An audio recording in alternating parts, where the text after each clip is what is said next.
Bom, meus queridos, vamos meditar nesse dia, uma palavra muito conhecida. Quem sabe você já conhece, quem sabe você nunca ouviu aquilo que vou falar aqui. Diz assim, está no Evangelho de Mateus, no capítulo 6, no versículo 9, que diz assim: Portanto, vós orareis assim: Pai nosso que estás nos céus, santificado seja o teu nome. Venha o teu reino, faça-se a tua vontade, assim na terra como no céu. O pão nosso de cada dia dá-nos hoje, e perdoa-nos as nossas dívidas, assim como nós temos perdoado aos nossos devedores. E não nos deixes cair em tentação, mas livra-nos do mal, pois teu é o reino, o poder e a glória, para sempre. Amém. Essa palavra, no versículo 7 e 8, Jesus está falando que nós não deveríamos ser iguais aos gentios. Os gentios são todas aquelas pessoas que não são judeus, ou seja, todas as pessoas do mundo. Por quê? Porque ele diz ali no versículo 7 e 8 que os gentios usam de vãs repetições. Repetem a mesma coisa. Observe que o relacionamento que nós podemos ter com uma pessoa, se nós sempre falarmos com uma pessoa, e Deus é uma pessoa, a mesma coisa, a mesma palavra, as palavras que nós falamos, elas não têm vida, mas elas são como algo decorado, como algo que não expressa a sinceridade do coração. Esse relacionamento não vai ser íntimo. E ele não tem como crescer, porque não há sinceridade, não há espontaneidade, não há uma conversa, não há uma abertura de coração. Então o Senhor, dizendo o seguinte: olha, os gentios pensam porque muito falarem vão ser ouvidos. Bom, não é por muito falar, porque nós oramos a Deus e temos um relacionamento com Ele por meio da fé. Bom, Deus responde à fé. E Deus nos permite orar, e quem ora a Deus abrindo o seu coração, assim como pode procurar uma pessoa e falar com ela de uma forma sincera e será atendido, dependendo da bondade ou da maldade ou da compreensão deste homem, dessa mulher, mas se for o Senhor, com toda certeza Ele irá atender. Aquele que ora, isso já é um ato de fé. Então o Senhor diz o seguinte: vós deveis orar assim: Pai nosso que estais no céu, santificado seja o vosso nome. Bom, santificado seja o vosso nome é como aquele que chega para adorar. Eu consigo ver então a glória de Deus, a santidade de Deus, a perfeição de Deus. Eu posso falar palavras, eu posso reconhecer então os atributos de Deus. Eu posso então cantar um cântico cujo cântico adora a Deus e não está centrado em mim, que isso é um grande problema dos cânticos modernos. O eu, né, é Deus para mim, é muito pouco eu para Deus. Na verdade aqui, santificado seja o teu nome. E por que eu vou santificar o nome de Deus? Porque eu estou agradecido. Senhor, santificado seja o teu nome, louvado, adorado seja o teu nome, por causa disso, por causa daquilo outro. Meus queridos, entrai na presença do Senhor com ações de graça. Isso é um princípio da palavra de Deus. Então, aqui começamos então: Pai nosso que estás no céu, santificado seja o teu nome. Então, além de glorificar Deus, eu vou glorificar Deus por alguns motivos. Essa é a maneira, não que eu acho, porque às vezes nós não achamos isso, às vezes nós queremos chegar na presença de Deus pedindo perdão de pecado, mas essa é a maneira que Jesus disse que era para fazer. Bom, olha lá: venha o teu reino. Bom, essa palavra reino, quando ela aparece, na verdade ela significa governo. Então, venha o teu governo. Bom, o reino de Deus, ou o governo de Deus, quando eu peço para vir o reino de Deus, eu posso pensar nas dimensões desse reino. Bom, o reino de Deus, ele pode vir dentro de mim, porque a Bíblia diz, o Senhor disse que o reino de Deus se manifestaria dentro de nós. Senhor, vem reinar na minha vida e vem reinar na vida dos meus irmãos, ou vem reinar na vida de quem quer que seja que ainda não te conhece. Embora eu orando aqui, eu não vou pedir, venha o teu reino, mas eu vou começar a orar, ou eu posso falar isso, eu vou começar a orar, pedindo que Deus estabeleça o governo dele na minha vida, na vida dos outros, na vida do mundo, na vida das pessoas que estão longe do Senhor. E também vou orar para que o reino inteiro do Senhor, destruindo o reino das trevas, que está hoje, ainda e tem um reino, né? O reino das trevas venha a ser completamente destruído.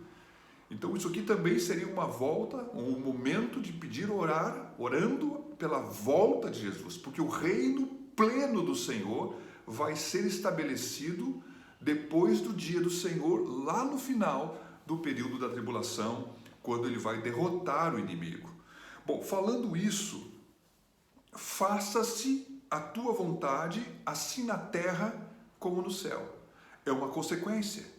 Na medida que o reino de Deus ele vai sendo estabelecido na minha vida, na vida dos meus irmãos, na minha família, nos meus amigos, nas pessoas que não conhecem o Senhor, a vontade de Deus vai sendo estabelecida. Porque quem está debaixo do governo do Senhor, faz a vontade do Senhor. Mas vamos convir, o mundo não vai estar totalmente dentro da vontade de Deus, porque tem muitas pessoas que não querem Deus. Mas nós podemos e devemos orar, Senhor, faça-se a tua vontade, assim na terra, como a tua vontade é feita nos céus. Então eu posso e devo orar, ainda que o reino das trevas esteja operando e tem um monte de pessoas que não conhecem o Senhor, eu devo orar para que Deus faça a vontade dele. Como é comum, às vezes, em algumas situações, que a gente não encontra a solução, e nós oramos, Senhor, faça a tua vontade. É uma forma de dizer, você já não fez isso? Então o Senhor está ensinando a importância da oração, e se Ele está pedindo e dizendo para nós que nós devemos orar para que o reino dele venha, é que o reino dele pode vir ou pode não vir. Que a vontade dele seja feita, é que a vontade dele pode ser feita ou não. E a nossa oração vai fazer muita diferença nisso.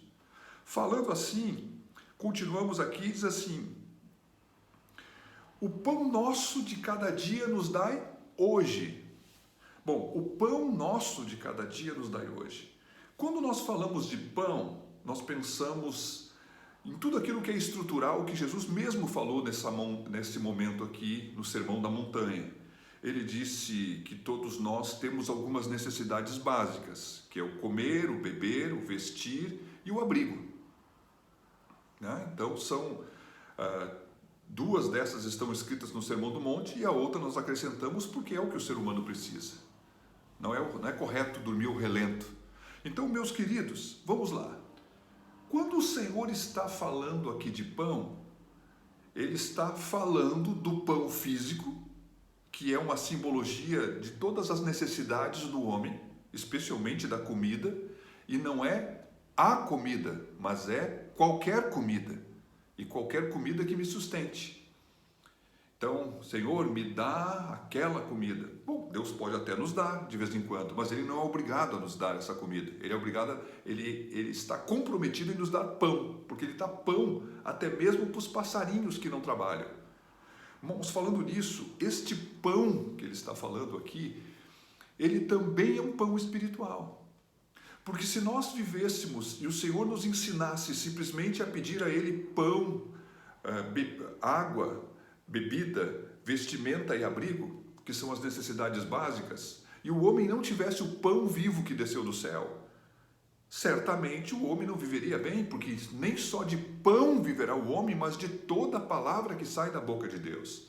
Então é como quem pedindo, Senhor, me alimenta, Senhor, me dá discernimento, Senhor, me dá uma palavra, Senhor, vivifica o meu coração, Senhor, traz ao meu coração realmente uma estrutura nova, que me permite crescer, amadurecer. Senhor, me ajuda a me alimentar espiritualmente, me dá sede e fome da tua palavra.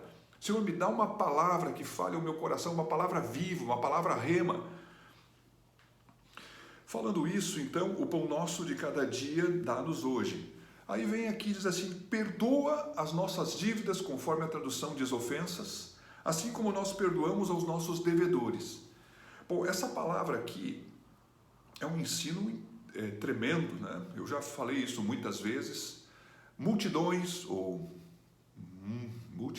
milhares ou milhões de pessoas se condenam diante de Deus quando oram de forma repetida um Pai Nosso. Porque estão dizendo para Deus, me perdoa assim como eu perdoo. Isso é uma verdade. Nós vamos ser magoados, vamos ser feridos pelas pessoas. E nós vamos ferir e magoar as pessoas. E nós vamos ter, então, e nós queremos ser perdoados por Deus e pelas pessoas.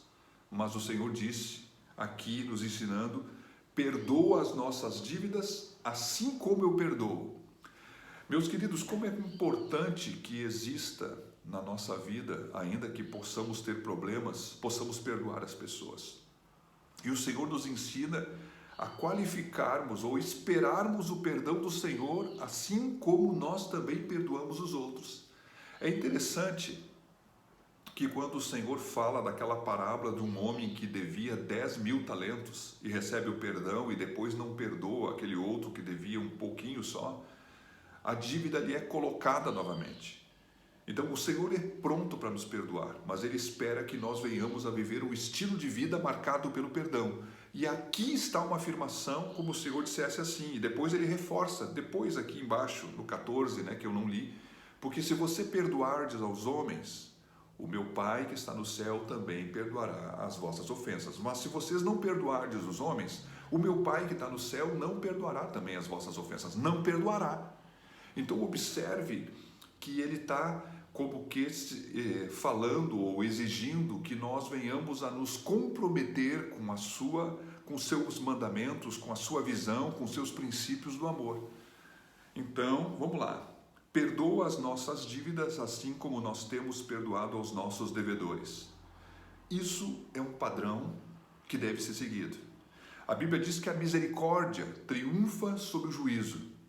Mas vai receber misericórdia quem tiver tido misericórdia. Pastor, o que é misericórdia? Misericórdia é dar para outra pessoa aquilo que ela não merece. Ela merece um castigo, ela não merece ser perdoada, mas eu vou perdoar. Então, uma vez tendo o meu coração movido nesse sentido, eu tenho confiança quando chegar diante de Deus, para também orando segundo o padrão que Ele estabeleceu, sabendo que Deus é perdoador.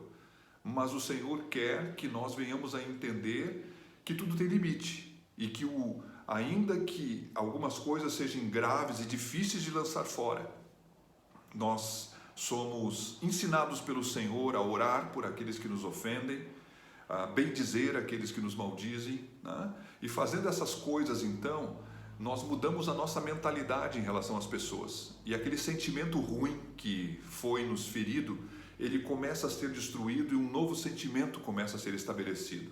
O pensamento, ele é o pai do sentimento, e podíamos dizer que ele é a mãe da ação. Tá? Então, quando eu mudo o meu pensamento, se eu começo a focar-me, a orar, pedindo para Deus, e Ele está ouvindo, e ao mesmo tempo eu mudo o meu pensamento, muda então, com o passar dos dias, o meu sentimento, e certamente vai mudar as minhas atitudes. Falando essas coisas, trancou aqui. Falando essas coisas, eu quero chegar aqui no fim que diz assim, mas livra-nos do mal, e não nos deixe cair em tentação, mas livra-nos do mal, conforme a Bíblia tem ou não, né? Pois teu é o reino, o poder e a glória para sempre. Bom, aí diz assim, e não nos deixe cair em tentação. Bom, se o Senhor nos ensinou isso tem um princípio. Se nós não pedirmos a Deus para que sejamos livrados da tentação, a tentação virá e nós vamos cair nela. Outro dia eu falei que o Senhor nos prometeu dar um escape, Mas quem vai receber o escape é aquele que ora a Deus pedindo livramento da hora da tentação. Porque Deus dará o escape a todos, mas aqueles que não oram é como que estão vivendo num princípio soberbo nesse sentido. Por que eu posso me cuidar? Eu me cuido sozinho. E na verdade nós não nos cuidamos sozinhos, nós não podemos fazer absolutamente nada.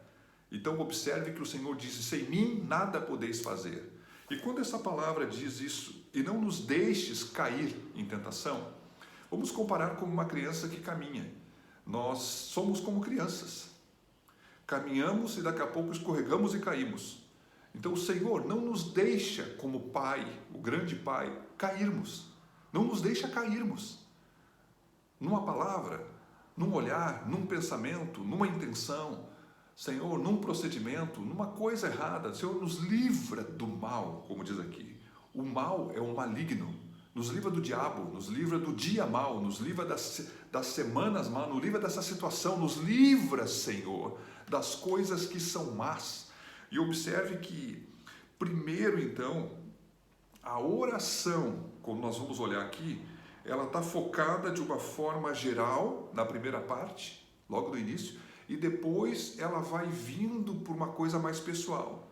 Então, primeiramente eu posso orar, vendo a santidade de Deus, glorificando a Deus, orando para que o reino e a vontade dele seja feita, e isso envolve todas as pessoas, a minha igreja, a minha casa, o mundo, os governos, as autoridades, e depois então eu devo pedir o alimento para mim, né?